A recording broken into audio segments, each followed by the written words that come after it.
Halo, assalamualaikum semuanya. Kembali lagi sama gua Isvan Hiroshi. Apa kabar teman-teman semua? Semoga teman-teman baik-baik aja.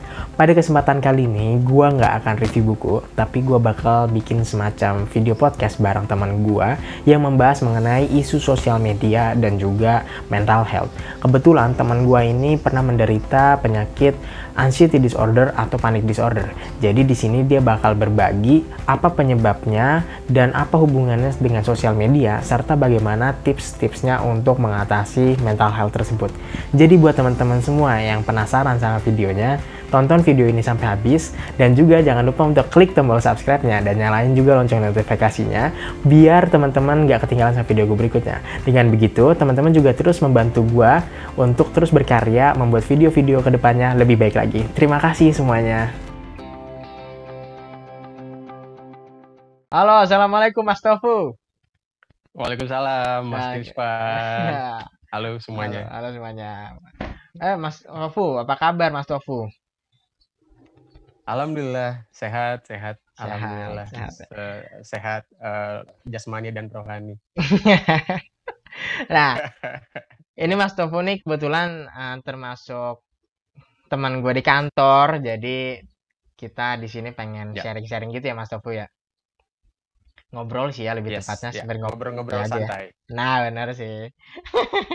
Nah, saya gini Mas Tofu, gue lihat kan sekarang nih sosial media tuh lagi rame banget ya, dan gak bisa dilepas lah kalau menurut gue ya di kalangan anak muda khususnya. Dan umumnya hampir semua orang hampir pasti gunain sosial media kan.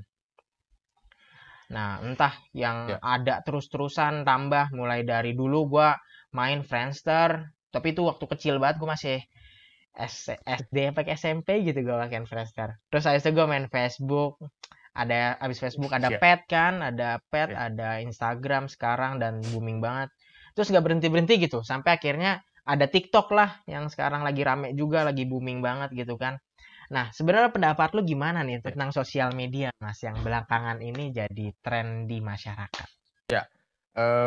Tadi lu ngomong beberapa sosial media, mungkin gue kayak belum lahir deh. Itu Friendster apa sih? Gue nggak tahu. Bohong banget. Bohong banget ya. Iya, iya, iya. Iya. Oke, iya gue juga. Iya, sosial media, sosial media itu kalau menurut gue bener-bener menjadi dunia kedua sih ya buat orang-orang zaman sekarang karena sekarang semua orang di internet kan.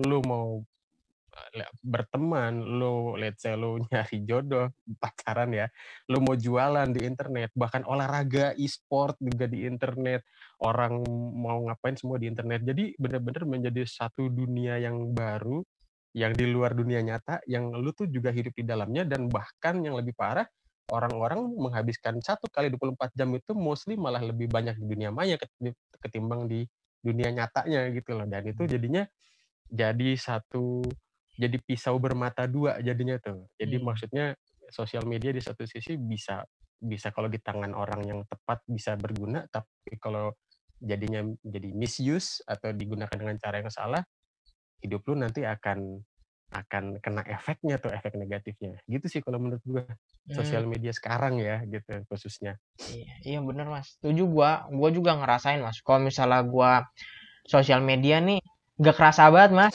Kayak tiba-tiba lagi scroll scroll, udah 2 jam.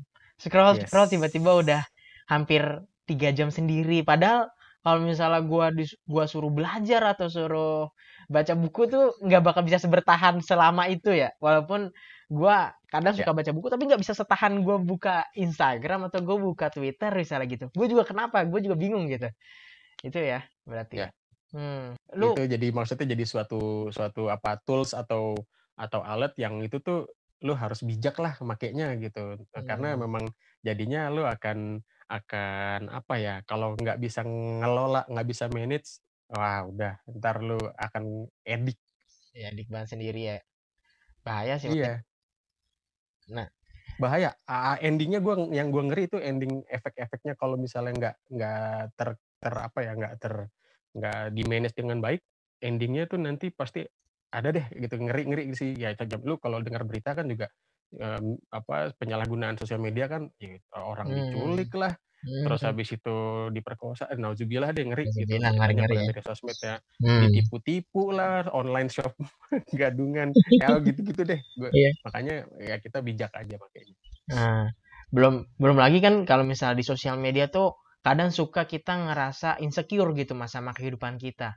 Ya gak sih Mas? Ah, ya. Iya kan kayak Ya. misalnya kok teman kita nih udah kayak kelihatan sukses banget atau bahagia terus hidupnya sedangkan kita nih misalnya abis ngerasain susah gitu dalam hidup kayak abis ngerasain cobaan tapi kita masih kita lihat Instagram atau ngelihat sosial media gitu ya.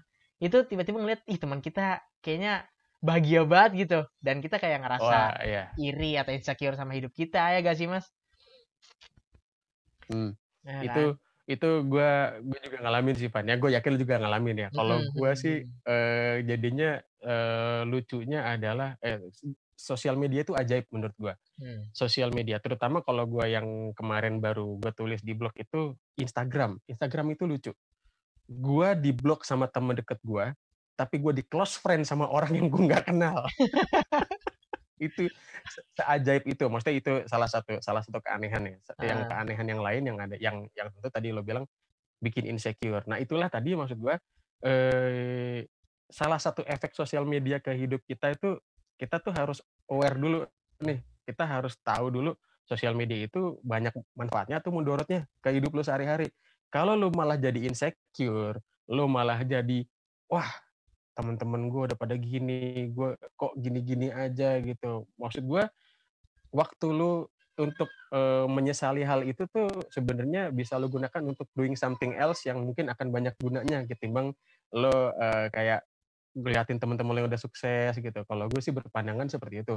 Jadi maksud gue inilah jadinya perlu memanage waktu lu habiskan di sosial media tuh seberapa banyak karena jatuhnya kalau misalnya jadinya banyak di sosial media lu scroll teman-teman lu yang udah sukses ya lu akan insecure terus jadinya hmm. without doing something. Bener sih. Habis ya itu sih Mas yang kan gue juga ngerasa gitu ya. Ngebagi kan gue ngelihat teman-teman gue ada yang udah pada keren gitulah kalau di dalam pandangan gue gitu. Iya, Kayak gue kadang suka ya, ya. refleksiin sama diri gue sendiri aja kan suka ngerasa. Kadang suka agak ada muncul perasaan minder gitu walaupun gue berusaha sebisa mungkin untuk tidak seperti itu ya. Nah Ya. ngomong masalah sosial media nih Mas. Tadi kan di Hmm. awal gue lupa belum ngenalin Instagram lu mungkin lu nanti kasih tahu Instagram lu biar siapa tahu teman-teman gua ya atau penonton-penonton di sini pengen ngecek Ya, Instagram Mas Tofu bisa dilihat gitu. Kalau bisa nanti Mas boleh, boleh. kasih lihat ya nanti Instagramnya ke teman-teman di sini.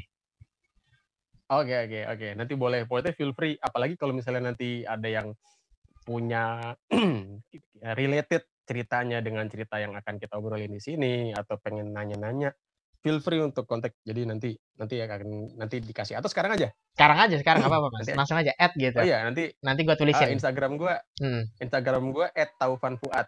Nyambung semua, kecil semua. Oke, siap. @taufanfuad. Nah, itu nanti gue bakal cantumin nanti di bawah. Jadi nanti di video bakal ada muncul Taufan Fuad, Mas. Santai. Ya, Mantap. oke. Nah, kita Oke, masuk oke. nih, mulai masuk ke topiknya Mas ya. Tadi kan awalnya sosial Oke. media ya. Nah, berhubungan sama sosial media itu kan banyak hal tadi mulai dari kita harus bisa bijak-bijak menggunakannya, ada yang ngerasa insecure, terus kita juga ngerasa udah jadi kayak kehidupan kedua kita lah ibaratnya bisa dibilang seperti itu. Ya. Nah, sebagai Mas Tofu nih dulu kan pernah di sini mau berbagi gitu ya. Mas Tofu nih pernah Ya. gak sih selama menggunakan sosial media atau misalnya selama Mas Tofu di dalam kehidupan ini gitu ya. Itu Mas Tofu tuh pernah ngerasain sesuatu yang istilahnya tuh kurang mengenakan gitu. Karena berkenaan sama entah sosial media atau dalam lingkup pertemanan kayak gitu. Karena sosial media kan ujung-ujung kita ngelihat teman yang kayak tadi Mas singgung gitu. Mas singgung, Ya. gue di blok sama teman gue sendiri, tapi gue di close friend sama orang yang gue gak kenal. Nah itu mungkin ada hubungannya gitu, Mas pernah punya pengalaman apa gitu yang bisa kita bagi di sini? Oh, oke. Iya. Sebenarnya kalau kalau sosmed itu ya tadi itu ya, seajaib itulah ya kalau Hmm. Instagram. Hmm. di close friend dengan orang yang kita nggak, mungkin kayak cuma sebatas ketemu sekali 2 kali, tapi terus kita di close friend. Ya Hmm. mungkin dia ingin menghindari beberapa orang, terus kita di close friend-in gitu ya. Itu ya udahlah ya gitu, salah Iya. satu fitur gitu bisa digunakan. Tapi seajaib juga gue di-block sama temen deket yang kenapa sih gitu? Atau memang dia prefer untuk berhubungan dengan gue di dunia nyata, tapi di dunia nyata juga nggak pernah ketemu juga, Van. Nah, Karena bersosial media itu menurut gue sebenarnya adalah jembatan untuk kita bersosialisasi gitu kan. Namanya sosial media, kita pengen ketemu yang kita nggak bisa ketemu dengan nyata dengan teman kita yang udah lama nggak ketemu, ya udah di sosmed aja gitu, saling follow, toh ngelihat postingan dia, ternyata masih sehat walafiat, masih hidup gitu ya iya kasarannya. benar benar Udah kayak apa sih orangnya, udah berubah, brewokan kah, atau mungkin jadi gondrong, atau jadi pendek rambutnya, kan gitu ya. iya betul Cuma kalau betul. ternyata di-block dan ternyata juga di dunia nyata kita nggak pernah ketemu, ya ya mungkin dia tidak ingin kita di hidupnya dia Kehidupannya dia gitu. lagi. Ya udahlah ya. Iya, Ya itu pasrah aja. Tapi aja. kalau kalau menurut gua yang gua ngerasain efek dari sosial media sih sebenarnya adalah waktu gua ada satu pengalaman atau kejadian yang cukup penting dalam hidup gua, yaitu di rentang waktu di tahun 2011 sampai dengan 2013. Di era itu, salah satu ini sangkut pautnya dengan sosial media, gue waktu itu puasa sosial media. Karena, gue harus apa ya, seperti mengasingkan diri dari sosmed, dan karena menurut gue di saat itu sosmed itu malah bikin gue jadi, over information. Jadi di kala itu gue butuh butuh tenang Hmm. gitu, Van. Hmm. Gitu sih. Mungkin untuk viewersnya Ispan nih, ya gue cerita aja. Gue disclaimer dulu nih ya, gue Disclaimer. disclaimer dulu bahwa, gue bukan psikolog, gue bukan psikiater, gue bukan orang yang ahli dalam, ilmu kejiwaan atau ilmu sosial. Gue hanyalah orang yang pernah punya pengalaman, apa ya, pengalaman yang tragedi lah gitu ya, pengalaman nggak enak dalam hidup gue, yang membuat gue sekarang berpikir hal ini tuh orang perlu tahu loh gitu. Maksudnya perlu tahu dalam artian, jangan sampai hal kayak gini tuh orang-orang juga ngalamin gitu. Jadi di tahun 2011 itu, gue kena yang namanya panic disorder atau anxiety disorder. Gue sampai sekarang belum dapet ininya sih perbedaannya, tapi gue lebih ke panic disorder. Jadi itu kan kita sekarang 2-3 tahun terakhir tuh banyak orang-orang yang menyuarakan tentang mental health ya. Nah, banyak dari, kalau penyanyi lo bisa lihat Kunto Aji, kalau artis seniman ya, itu lo bisa lihat Hana Madness, itu dia juga menyuarakan mental health. Mereka itu, si Hana itu penyintas depresi juga. Jadi di 2011 itu gue nggak depresi, gue malah sudah di tahap selanjutnya, yakni gue panic disorder. Jadi pada waktu itu gejala yang gue rasakan adalah gue bisa tiba-tiba diserang ketakutan yang amat sangat, jantung gue berdebar-debar kayak orang habis lari, kepala gue sakit, dan dada gue sakit. Itu gue nggak ngerti dulu itu apaan. Nah itu, gue Gila kira sih. itu hanya penyakit biasa, dan gue ke dokter umum. Dan gue cuma awalnya gue cuma dikasih obat lambung aja, obat lambung, karena dibilang, ini mah lambung, dikasih obat lambung. Nah terus lama-kelamaan kok nggak sembuh-sembuh nih, masih begini juga, Van. Gue kan bingung, ini kenapa ya? Dan waktu itu juga bonyok gue juga skeptis aja. Alah, lambung lu kasih obat mah selesai. Tapi nggak selesai, Van. Gue berobat lagi ke dokter itu. Sampai dokternya menyimpulkan, Mas, ada persoalan apa dalam hidup kamu yang sekarang kamu lagi pikirin? Terus gue jelasin, iya dok, saya lagi berusaha untuk lulus dan cari kerja. Langsung dia ngomong, Mas, kamu depresi, dia bilang gitu. Gue ngomong sama, gue kaget kan, depresi, seriously gitu. Gue gak menganggap, maaf banget, gue tidak mendiskreditkan profesi dokter, tapi dia yang ngomong dokter umum, gue nggak percaya. Jadi kayak, lu kan dokter umum, bukan dokter jiwa atau psikolog. Jadi Gitu. udah gue menampikan itu. Akhirnya gue berusaha untuk gue struggle sendiri tuh, Van. Gue akhirnya dengan kondisi begitu, gue harus kelarin skripsi gue harus cari kerja segera, dan kondisinya waktu itu diperparah dengan orang tua gue nyuruh gue putusin cewek gue yang udah gue pacarin 3 tahun. Jadi mungkin itu era fase di mana tekanan dari kanan kiri depan belakang atas bawah itu hidup gue itu lumayan berat lah, dan itu yang mungkin yang gue sampai sekarang gue kadang-kadang mikir mungkin itu ya penyebabnya, tapi setelah gue research itu panic disorder itu nggak ada penyebab pastinya, Van. Gitu. Jadi Oh, itu berlangsung sampai gue dapat kerja masih berlangsung, gue panic disorder sampai gue mau nikah, sampai ini calon bini gue yang sekarang jadi bini gue tuh sampai pernah datang ke kosan gue cuma buat nemenin karena gue waktu itu sendirian banget gitu, yang mesti bisa terjadi apa-apa takutnya kan gitu karena belas gue nggak bisa tidur, gimana caranya tidur dengan kondisi deg-degan, jantungnya kayak mau meledak gitu. Bayangin aja ya gitu, jantung deg-degan, bener-bener lu kayak abis lari, terus abis itu sakit kepala, dada lo sakit, nafas lo pendek, itu bener-bener nafas pendek, nggak bisa nafasnya, nggak bisa, gitu, kayak orang abis lari, kayak beneran, capek banget gitu Mas ya? itu gue nggak bisa tidur, makanya terus akhirnya capek Van, itu capek banget, itu suatu fase yang banget bener-bener gue luluh lantak lah ya secara kesehatan jiwa dan raga, karena akhirnya badan lu kena impact nih gitu. Nah itu gue akhirnya waktu itu gue belum tahu itu apa, dan gue lari ke dokter jantung karena gue kira gue sakit jantung. Jantung gue debar-debar, gue ke dokter jantung, sampai dokter jantungnya yang mungkin gue udah sempat cerita di blog gue juga, gue dikasih obat penenang. Obatnya kecil banget. Itu gue dosisnya cuma separoh tablet, itu diminum sehari sekali.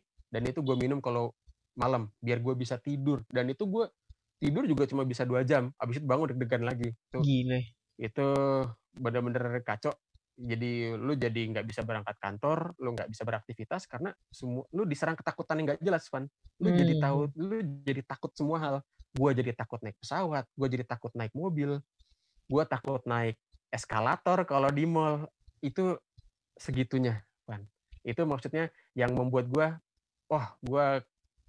coba perlahan-lahan mengeliminasi satu persatu apa yang menyebabkan gue overthinking atau stres atau banyak pikiran, untuk meredakan paling enggak kegelisahan gue. Salah satunya itu tadi, gue puasa sosmed dulu pada waktu itu. Gue menguninstall sosmed gue waktu itu. Gue berusaha untuk hidup tenang dulu, menjalani hidup di dunia nyata, ya membenahi diri gue dulu lah. Nah itu tadi makanya hubungannya dengan sosmed, di satu sisi sosmed untuk orang yang lagi kondisi kayak begitu itu memperburuk keadaan gitu. Gile, lu bener-bener pengalaman yang apa ya, yang nggak bisa dibicarakan banget ibaratnya lah. Soalnya nggak semua orang sih menurut gua punya pengalaman kayak gitu Mas. Walaupun kalau misalnya sedikit cerita gitu ya, gue pernah ngerasain deg-degan gitu juga sampai gue akhirnya dibawa ke dokter jantung. Soalnya kalau ini kondisinya waktu gue kerja Mas. Gue pernah lagi berangkat kerja, naik motor, tiba-tiba nyampe daerah Halim situ, kan gue mau lewat Cawang tuh ya. Udah pas lagi di Halim situ, tiba-tiba gue deg-degan sakit gitu Mas di jantung gue. Gue panik kan, gue panik. Akhirnya gue pulang karena gue takut kenapa-napa. Ya udah gue pulang ke rumah sakit langsung tuh gue ke dokter penyakit dalam awalnya. Nah dari dokter penyakit dalam gue disuruh endoskopi kalau nggak salah, atau apa sih yang kata rekam jantung lah, itu gue lupa tuh.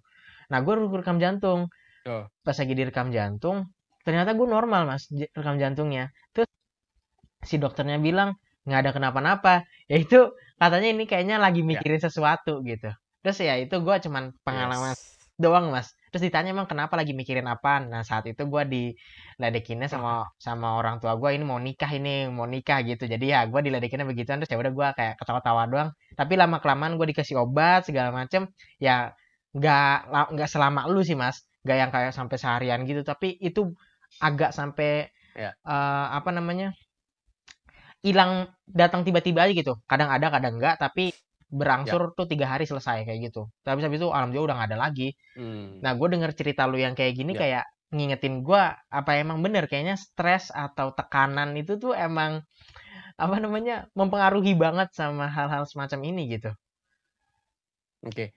Ya, ini kalau kalau kalau misalnya serangannya itu masih dalam pendek-pendek, itu kalau gue baca di artikel atau di jurnal itu masih itu panic panic attack, bukan panic Hmm. disorder. Jadi masih panic attack. Jadi kalau kalau jadi belum terlambat lah kasarannya, masih bisa ditanggulangin dengan cukup cepat gitu untuk recovery-nya. Tapi kalau yang itu gue baru selesai, itu berarti gue 3 tahun rentangnya, 11, 12, 13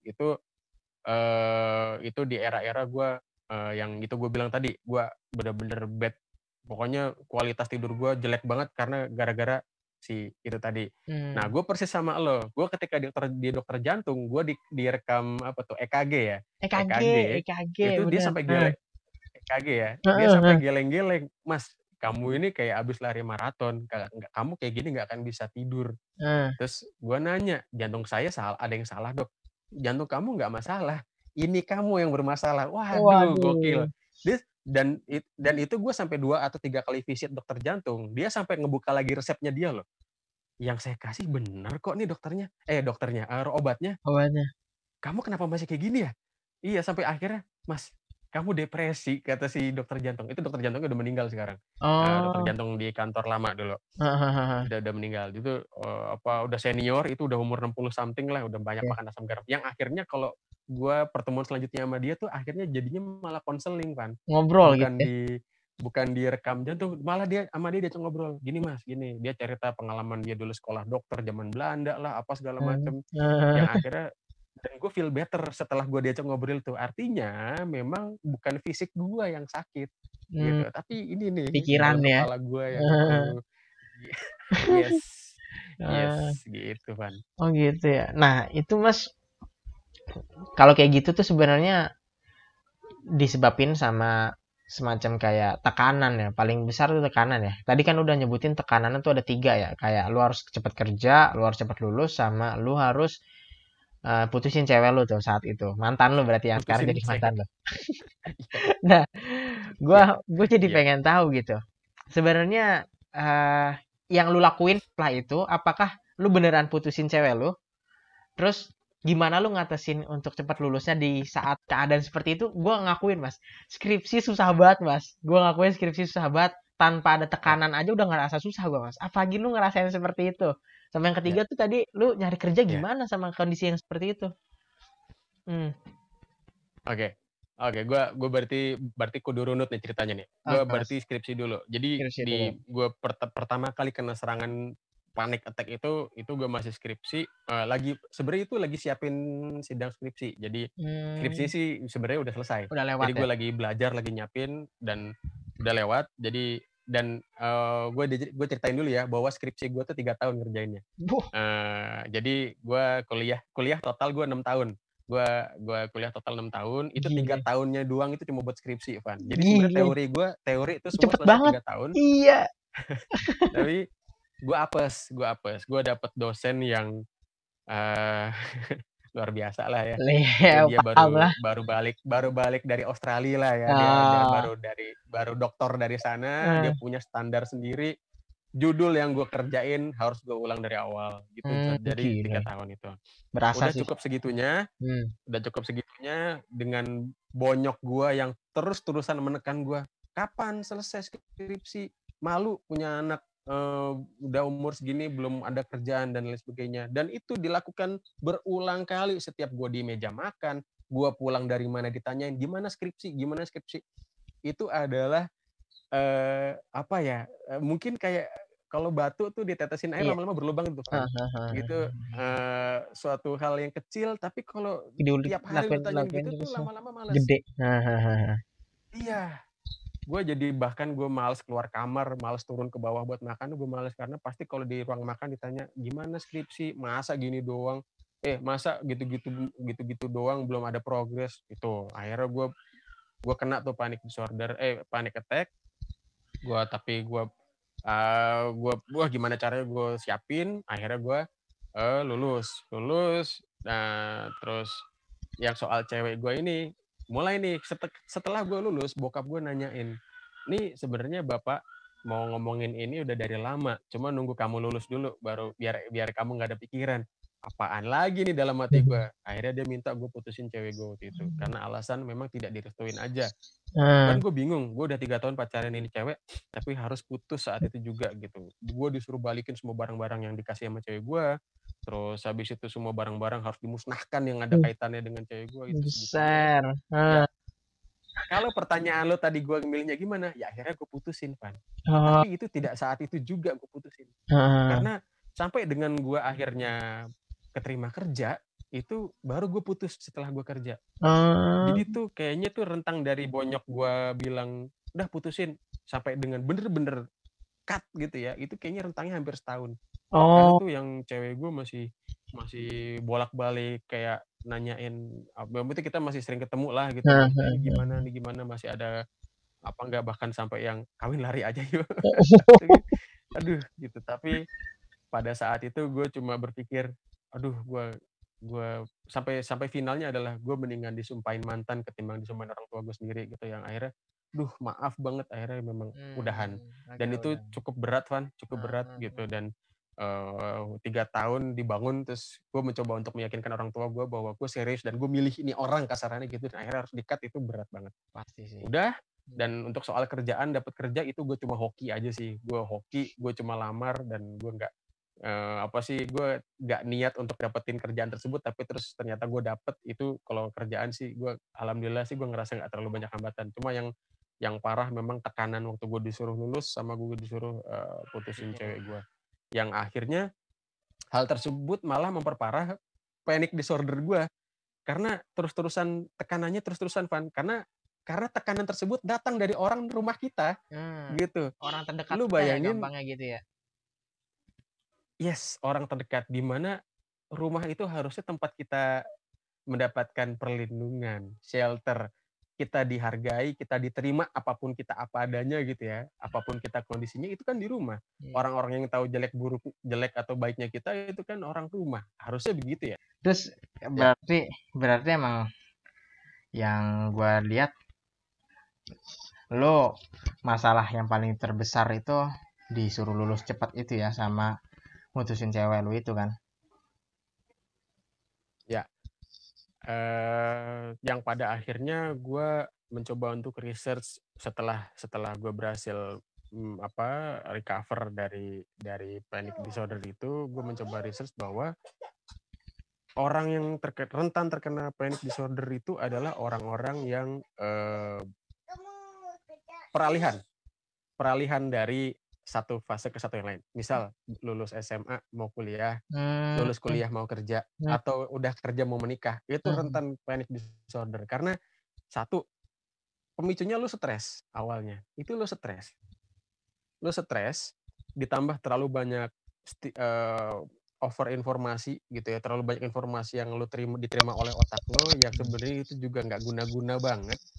Itu lu jadi yang kalau orang sekarang overthinking gitu ya. Itu pemicunya itu awalnya.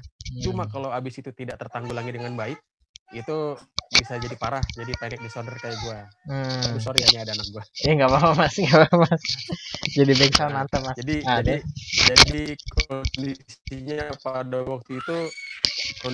waktu itu gue tidak ada yang mendampingi, jadi gue jadi parah sih sebenarnya. Nggak ada yang mendampingi gue untuk bicara dari hati ke hati atau mungkin sekedar memberi semangat gitu ya. Gue nggak punya itu, gue nggak punya support system itu, karena orang tua gue amat sangat malah jadi tekanan kalau ke gue aja gitu. Skeptis lah ya, bisa dibilang, karena skeptis itu lu jadinya orang tua kurang paham tentang hal seperti itu ya mas ya.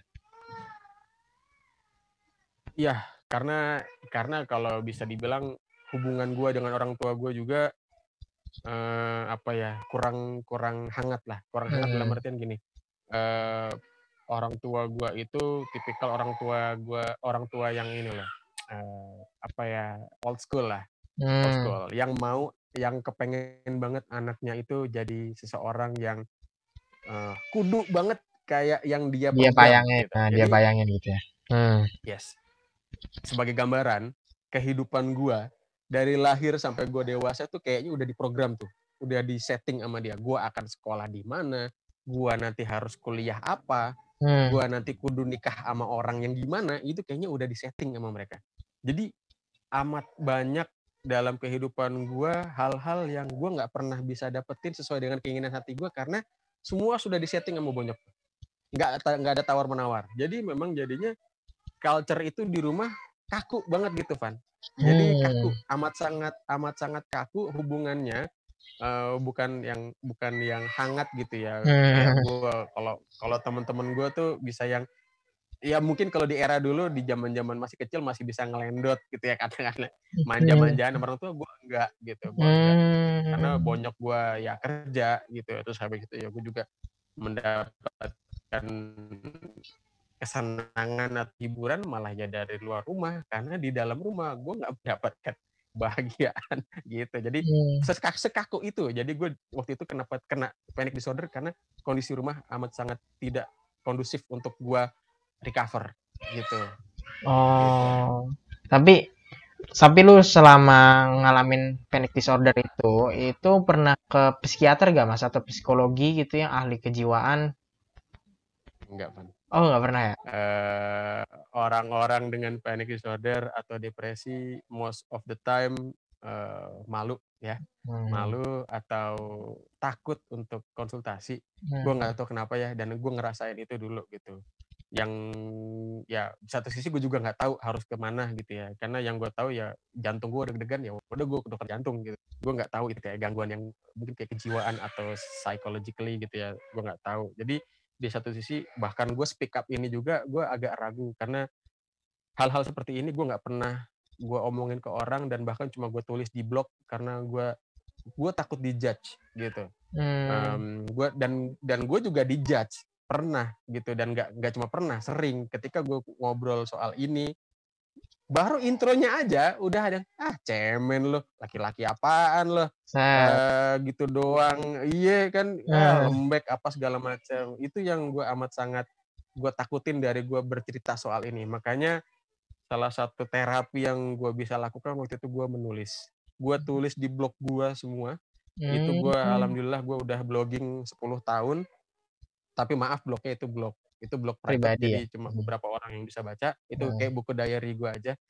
Itu gue alhamdulillah bisa enakan gitu ya. Jadi sampah-sampah gue tumpahin di situ. Itu yang cukup membantu gitu. Jadi gue waktu itu tidak mencari bantuan profesional karena gue nggak tahu kemana, bingung caranya gimana, dan gue malu. Jadi ya apa ya, kita kan terdidik ya, cowok jangan melempem, jangan cengeng, jangan apa lemah ya, gitu lah gampangnya gitu mas ya. jangan lemah. Stigma itu kan sudah terpatri puluhan tahun. Sejak jadi lama. kayaknya waktu itu ya udahlah, kita waktu itu mencoba untuk ini aja, cari jalan sendiri aja gitu. Yaitu salah satunya gue mencoba untuk mengalihkan diri, mengalihkan maksudnya distraksinya, salah satunya nulis, dan juga ya gue sempat puasa sosmed dulu sih. Itu cukup membantu, dan ya jadinya kan kita menjalani kehidupan yang gue nggak perlu memikirkan sesuatu yang nggak perlu gue pikirin. Gitu. Benar. Nah, berarti setelah lu ngalamin itu kan salah satu obatnya itu dengan menyampaikan isi hati lu tuh mas ya. Lu ada gak sih orang yang emang akhirnya bakal dengerin lu terus gitu mas? Akhirnya sampai tahu semua kondisi lu dari selain mantan lu itu ya, karena kan mantan lu udah putus nih. Ya. Nah setelah itu tuh kan masih ada proses rehabilitasinya, recovery-nya masih ada tuh. Ya. Nah itu akhirnya lu ketemu orang yang sekarang jadi bini lu jangan-jangan, atau bukan? Atau lu ketemu temen yang jadi soulmate lu? Oke. Nggak langsung sih, Van. Ada masa kosong di mana gue sudah tidak dengan mantan pacar gue yang itu, dan gue juga sama bini gue juga belum pacaran. Jadi di era kosong itu yang amat sangat gue harus putar otak gimana caranya gue menanggulangi ini sendiri gitu ya. Jadi di situ, dan itu gue karena gue waktu itu bener-bener ngekos sendirian, karena kan orang tua gue di Jogja dan gue di Jakarta. Maksudnya gue dari lahir di Jakarta, tapi bonyok gue udah pindah ke Jogja. Gue waktu itu ngekos sendirian, dan gue nggak ada siapa-siapa. Sabtu Minggu gue literally di kosan sendirian, nggak ngapa-ngapain. Itu yang bahaya sih. Gila. Karena kalau udah sendirian dan ngapa-ngapain itu apa ya, banyak setannya di kepala. Nah, itu yang bikin, ya setelah gue baca itu bahayanya karena orang jadi ya kenapa jadi kepikiran orang pada bunuh diri karena udah ngerasa kayak, wah gue ngapain sih hidup gitu. Kalau Useless gitu kalau pasti gue ngerasanya. harus rasanya useless, kayaknya juga hidup nggak punya tujuan, nggak ada arahnya, dan kayak udah nggak bisa mau cari tolong mau kemana, mau ngomong juga takut gitu ya. Itu yang bahaya sebenarnya.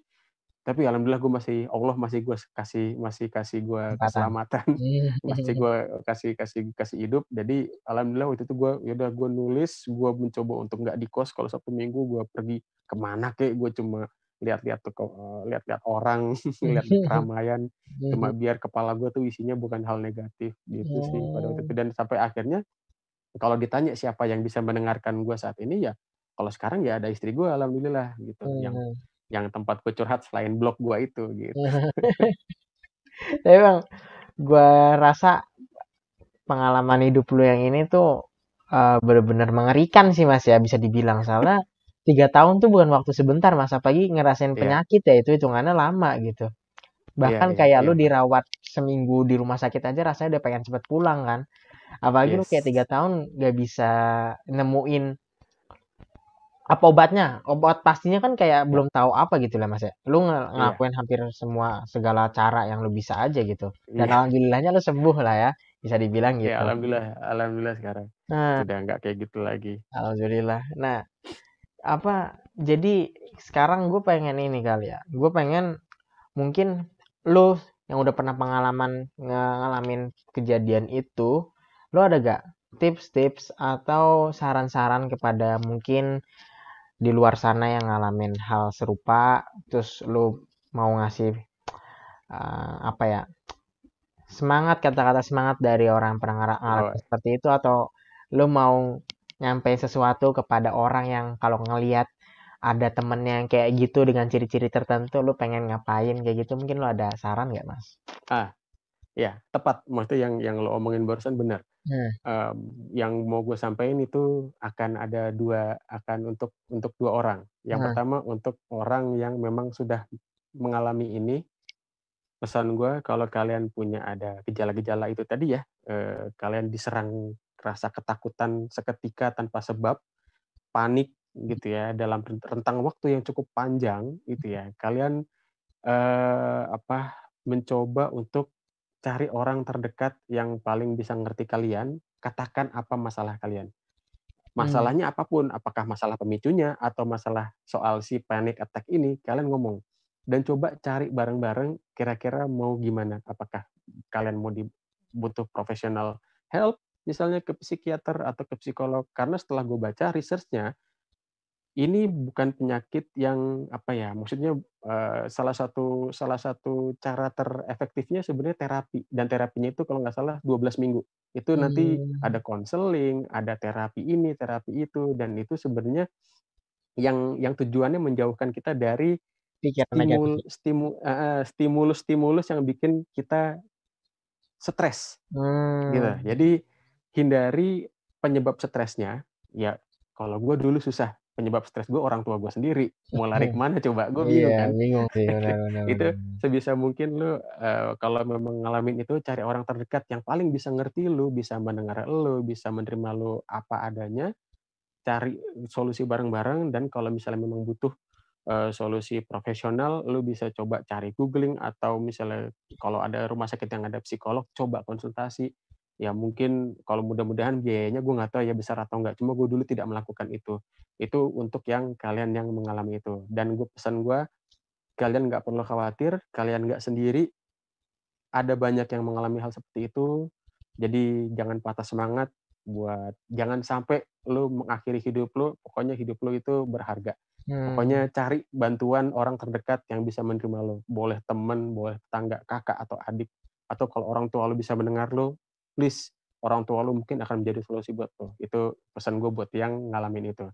Buat orang-orang yang nonton channelnya Isfan ini, kalau kalian tidak mengalami itu, dan melihat orang sekitar kalian ada gejala seperti itu, yang gue mohon adalah satu, jangan ngejudge.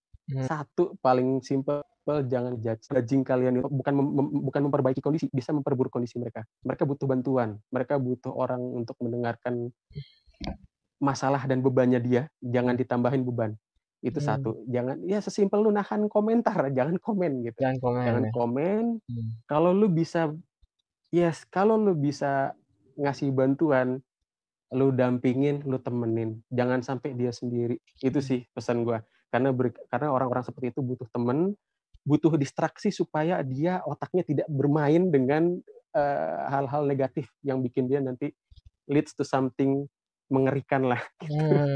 Ngeri Gitu ya. pesan gua. Jadi ya buat teman-teman yang nonton channel Isfan, kita semua butuh aware bahwa orang sekarang itu hidup di dua dunia seperti yang gue bilang, dunia nyata dan dunia maya, yang itu membebani pikiran dan otak kita sehari-hari secara sadar atau nggak sadar. Jadinya otak kita bekerja lebih dari biasanya, jadi rentan stres, rentan depresi. Jadi kita sama-sama aware, ini tuh udah banyak kejadian gitu. Jadi please kita sama-sama aware, kita bantu orang-orang yang mengalami hal seperti itu. Oke. Makasih banyak Mas Tofu. Udah ngasih banyak banget tips maupun berbagi pengalaman yang sebenarnya bahkan Mas Tofu aja nggak nulis di blognya itu cuman beberapa orang tertentu aja yang bisa ngebaca. Tapi mau berbagi di channel YouTube gua, jadi gue berterima kasih banyak ke Mas Tofu. Dan tips-tips yang tadi semoga itu bisa dia terapkan sama orang-orang yang nggak ngalamin itu ya. Karena jujur aja Mas, kita kan sebagai sesama manusia ya, apalagi. Tapi yang gue bingung tuh sebenarnya gini, kadang emang bercandaan yang kita lentarkan gitu ya, kita suka kayak ngejudge gitu kan, kadang orang anggapnya bercanda, gue bercanda doang gitu, tapi kita sebenarnya nggak tahu si penderita ini ngalamin sesuatu hal gak dalam hidupnya gitu ya Mas ya. Jadi kadang kita harus tahu kondisinya juga ya Mas ya. Setuju. Setuju. Itu yang penting Van, itu maksud gue, jangan kita gampang ngomong cengeng banget sih lo. Kita tuh nggak pernah tahu loh dia itu sudah mengalami apa sampai sedemikian rupa, sampai sesedih itu kita tuh nggak tahu. Jadi janganlah dengan entengnya ngomong cengeng banget lo, lembek banget apalah. Kita nggak pernah tahu ada di posisi dia tuh gimana. Gitu. Jadi please tahan diri, tahan congor lo buat nggak komen gitu. Bagus tuh, tahan congor lo biar nggak komen. Gitu Van. Nah itu dia, berarti sekali lagi gue ngucapin terima kasih Mas. Semoga kedepannya kita bisa bikin video berikutnya gitu Mas ya. Dan gue ngerasa video ini baru manfaat buat banyak orang, dan semoga orang lain juga ngerasain manfaatnya. Jadi nanti bakal amin, kita buat lagi kali insya Allah Mas ya, kalau misalnya ada request dari teman-teman atau kita ngelihat sesuatu baru, sesuatu hal yang baru atau sesuatu hal yang kita rasain bareng-bareng, kita bisa bikin baru videonya. Terus ini Mas Tofu itu ada Instagramnya, bisa kalian ikutin. Kalau teman-teman tertarik bisa DM aja Mas Tofu, terbuka ya Mas ya untuk ngobrol sama orang-orang yang pernah mengalami hal semacam ini ya Mas ya. Oke, dengan senang hati. Dengan senang hati. Dan mungkin segitu aja Mas Tofu. Terima kasih atas waktunya. Semoga menyenangkan harinya. Wassalamualaikum warahmatullahi wabarakatuh. Waalaikumsalam warahmatullahi wabarakatuh. Jadi itu dia videonya. Terima kasih teman-teman semua yang udah tonton video ini sampai habis. Buat teman-teman yang pengen follow Mas Tofu, gua taruh IG-nya dia di sini. Kemudian kalian juga bisa follow IG gua @isfanhiroshi. Jangan lupa untuk klik tombol subscribe, like, dan share video ini ke media sosial teman-teman semua. Sampai jumpa di video berikutnya. Wassalamualaikum warahmatullahi wabarakatuh.